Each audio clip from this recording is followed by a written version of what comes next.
Hey everybody, Mark here with the Hawk, and it's a beautiful fall evening in October, and as you can see I'm all dressed up for the ball with no date. I've taken my fuel system apart, actually ended up breaking the fuel filter in trying to get the line off the filter. These filter fittings from Leaf are really tight. But anyway, I'll have to insert a picture because I already lost the fragment in the grass. But my fuel filter, a little piece of plastic, I found it floating in the fuel line just downstream of the filter. It was pretty much right up here downstream, ready to head right on up through my fuel pump into my carb.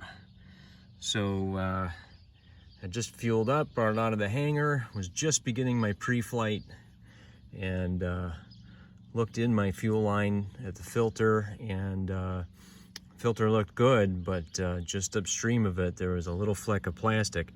You see how well we can show it in video here. Yeah, there it is. See the lighter gray patch of plastic in there?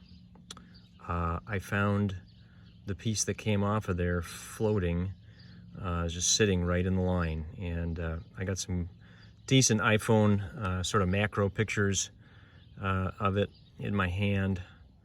You can see these filters are, you know, I like them. I bought them because they, you know, they're clear and you can see through them, but you can see here there's just a little bit of plastic and, you know, enough fuel flowing through there. You can see a little bit of, I don't know if that's glue or, I'm just looking at it with my eyes here. Not sure what that is. Just a little stress in the plastic from, you know, just the solvents in the fuel maybe, I don't know.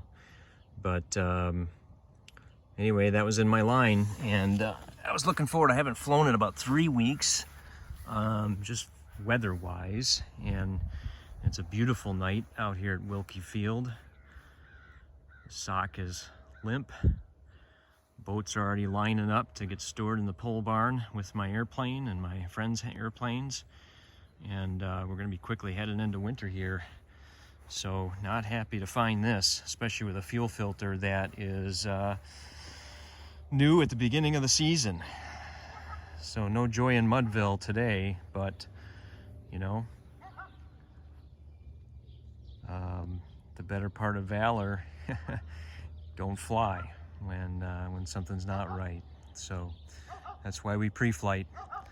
Anyway, I was hoping to have, you know, some more cool flying videos. I still haven't bought any or made any mounts. I've just been too busy flying and working. So hopefully we get another nice evening of flying in here, or a few before the snow flies. Thanks for hawking it with Mark.